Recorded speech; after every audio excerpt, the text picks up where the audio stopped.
The Lord be with you. And with your spirit. A reading from the Holy Gospel according to St. John. Glory to you, O Lord. Jesus said to his disciples, I have much more to tell you, but you cannot bear it now. When he comes, however, being the Spirit of truth, he will guide you to all truth. He will not speak on his own, but will speak only what he hears, and will announce to you the things to come.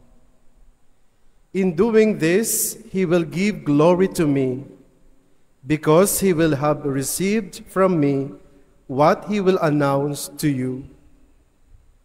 All that the Father has belongs to me.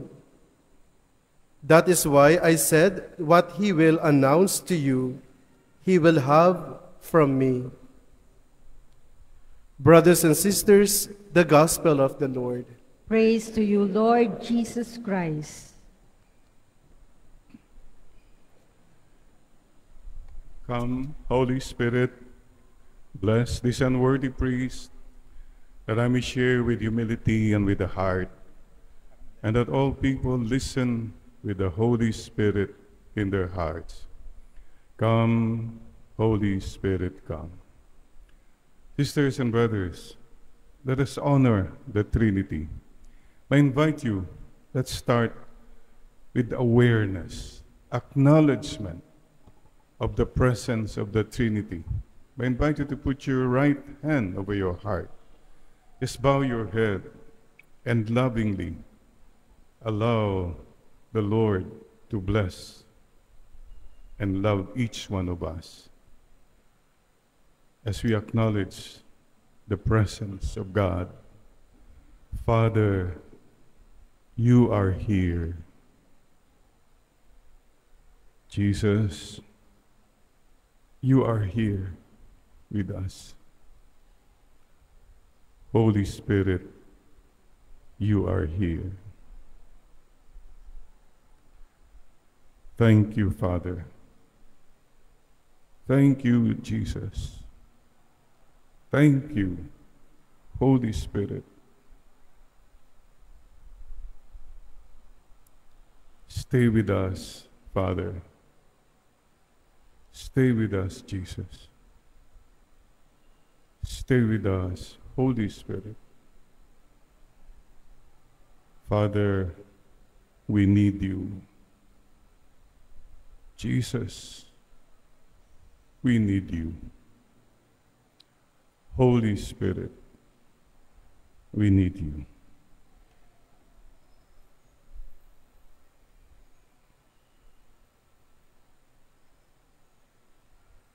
As we honor and give glory to God, to the Lord Jesus, and to the Holy Spirit, we raise our right hand.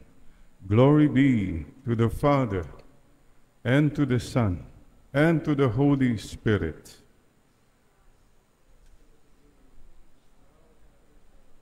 World without end. Glory be to the Father, to the Son, and to the Holy Spirit.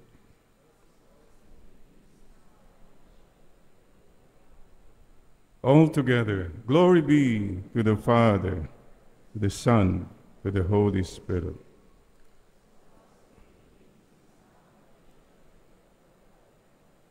And so today we all declare, Father, Son, and Holy Spirit, as for me and for my house, we will serve you, Lord. Together, Father, Son, and Holy Spirit, as for me and for my house, we will serve you, Lord. And so, report for Judy. Yes, Lord, yes, Lord, yes, yes, Lord. Yes, Lord, yes, Lord, yes, yes, Lord. Yes, Lord, yes, Lord, yes, yes, Lord. Amen. Tabi mo sa katabi mo, report for duty ka na. Report for duty na tayo. To the Father, to the Son, and to the Holy Spirit. And today is Father's Day. Sabi po nila, Father's Day is today, this Sunday. The rest of the Sundays of the year is Mother's Day. Pwede po bang tumayo mga fathers na naririto? Wherever you are, stand proud, stand joyful. Palakpakan po kayo. Salamat po. God knows the efforts, the hopes, the dreams. God knows that. And today, dear fathers, balita po, today, walang tatay na maglalaba, walang tatay na maghuhugas. Maraming salamat po, dear fathers. And all those uncles or brothers, friends who act as fathers. Ang dami po. Not only biological fathers, but friends, everyone. And as I speak, you know, my heart goes to the fatherless, the orphans, those abandoned, those maltreated their children. Please don't forget this. God the Father is the Father of the fatherless and the orphans. It is never late. It is never, hopeless. As long as we have the image and the presence of a loving God and Father. And today, may I ask you to remember your own father. This moment, as your father, wherever he may be, would he be smiling at you? Sinasabi ba niya, anak, okay ka? Anak, thank you. This is a part of our lives. And we thank them. I personally thank and remember my own papa. I would like to say that I owe my vocation to him. Of course, mama. But more so, it was papa who really wanted all the 3 boys to become priests, or at least one. O ako yung naging at least. Thank you, Papa, and I'm grateful. And if I may just, on a personal note, Papa was not rich. He could have been very rich, but he chose to be honest. He was not business-minded. He was goodness-minded. Telling us always, pakibait kayo, magpakumbaba, tumulong sa kapwa. He never told us, magpayaman kayo ha. Paglaki nyo, dapat mayayaman kayo. I never heard him that. He always told us, basta magdasal lang tayo palagi po. So whatever it is, thank you po, dear fathers. And please don't forget, the Trinity, Father, Son, and Spirit, the love must begin in the family. And one of the things that the family, every family needs is forgiveness, reconciliation. Today, let's ask the Lord to bless our families. Wala pong perfect family. Wala po. Yung nagsasabing perfect ang family nila, walang problema yung family nila, baka sila ang problema. Today, we surrender to the Father, the Son, and the Spirit, our family, our communities, and say, Father, Son, Spirit, this is your community. This is your family. Bless all members of the family, living or dead, present or absent, especially those who need healing, physically, emotionally, spiritually, and healing of relationships. Sana po we experience peace and joy. Please remember this, and I like to remember what Papa and Mama always told us when we were young. Masaya kami kung nakikita namin kayo nagmamahalan. I mean, what mother, what father will not say that? Malungkot kami kung may away-away kayo, may tampuhan. I mean, they told us that. It's sad. Sayang po yung time together as a family.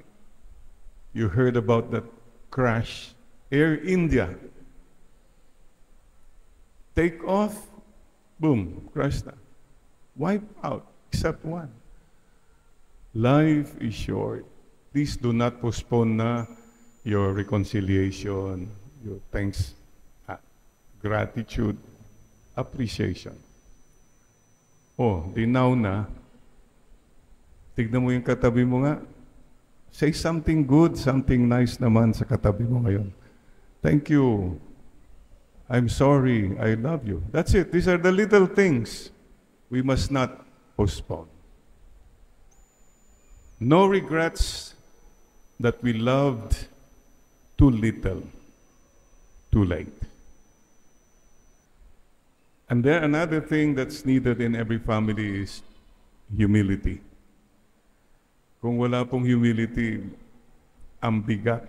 Everything is an issue. Everything is a problem.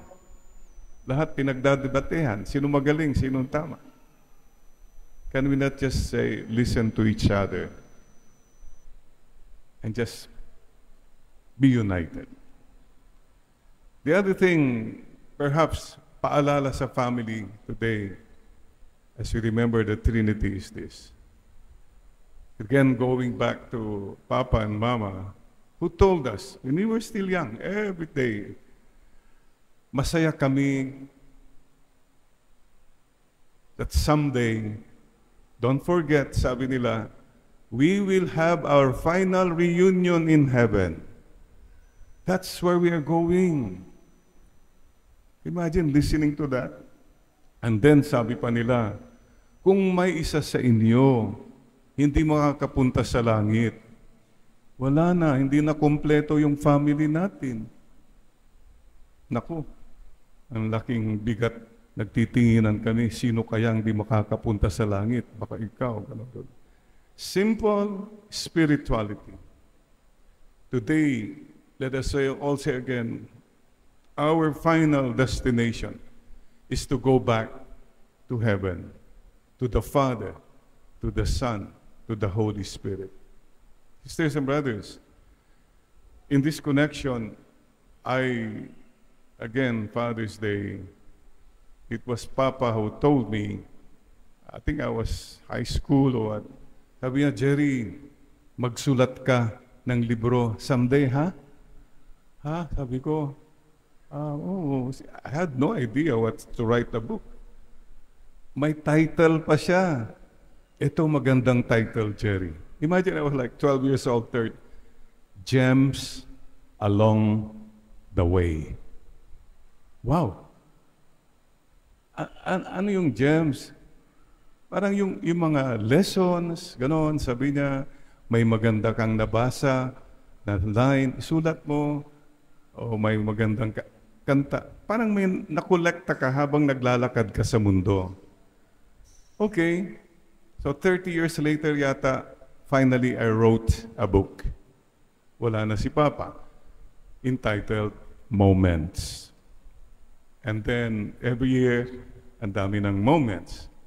But the more I think about it now, the gems, what does it mean? What is a gem?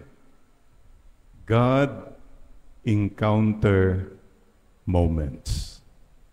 Yun. Yun sana po ang kinokolekta natin. As we go through life, what were those moments you encountered God, the Father, Son, and the Spirit? That's your gem. All of us have a gem. God encounter moments. Maybe nung nagkasakit ka. Maybe siguro nung na-in love ka. Maybe siguro nung nag-break up kayo, those were God encounter moments when you experience God. Focus on this moment, itong real treasure. Hindi yung gems mo na ang dami kang mga, kung ano-ano dyan, mga burloloy. These gems will pass. Pero yung gems ng puso mo, your God encounter moments, no one can take that away from you. That's so precious. Please take time today to remember how the Father and the Son and the Spirit was present to you. Yung naramdaman mo, yung feeling mo that the Lord was really real. Yan. Yan po ang wag natin sanang kakalimutan. Today, if you hear His voice, harden not your heart. Lahat po tayo, tignan mo, God was there. Especially in the most difficult moments of your life, that was a gem. God encounter moment. And the challenge is this: be a gem. God encounter maker. Sa pamamagitan mo sana, through you, people can experience God. Baka naman they see you, they meet you, all they met was itong, sino ba itong mayabang, madaming mayaman na, that it's just you. They never saw God because you're so full of yourself. Lord, sana po, may we become aware na wherever we go, whatever we do, we bring you. We bring you, Lord. At sana po maramdaman ng mga tao ang presensya ninyo. May God feel your presence wherever we go, whatever we do. Mga kapatid, may you become agents of the Father, the Son, and the Holy Spirit. Tignan mo nga yung katabi mo, mukhang secret agent ba yan? Huwag mong gawing secret. Make it known to people. I stand for the Father, the Son, and the Holy Spirit. Huwag na huwag kang maging secret agent ng kabila, ha? Yan, naku. Those who are agents of the evil one, they hurt people, they steal from people, they curse people. That's it. No. Today we say, I stand for the Father, the Son, and the Holy Spirit. Please bow your heads in prayer as we remember and thank God, our most loving Father. Father of everyone. Father especially of the abandoned, the fatherless, and the orphans. Father of those children who have been maltreated by their own fathers, refused by their own fathers. Yes, Father, you are our Father. We pray for our own fathers. Pray for them. We pray for all fathers to be true and responsible. We pray for the fathers of our land, our officials, those who lead us, those of the authority. Father, make them real, true fathers for these people. And you are the Father of the whole world. Again, war, the threat of war. Father, give us peace. Heal our land. Heal our world. And now, I invite you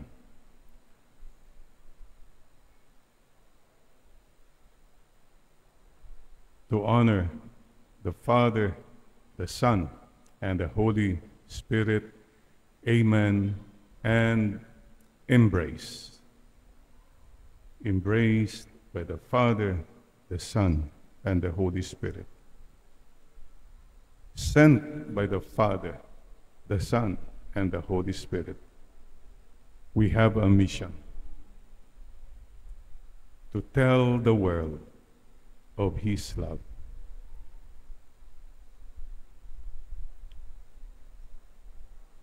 Thank you, Mama Mary, for showing us how to love obey and serve the Father, the Son, and the Holy Spirit.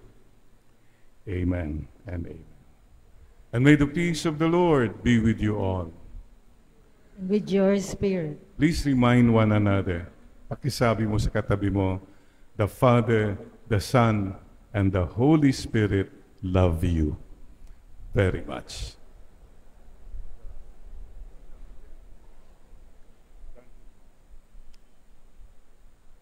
Amen and amen.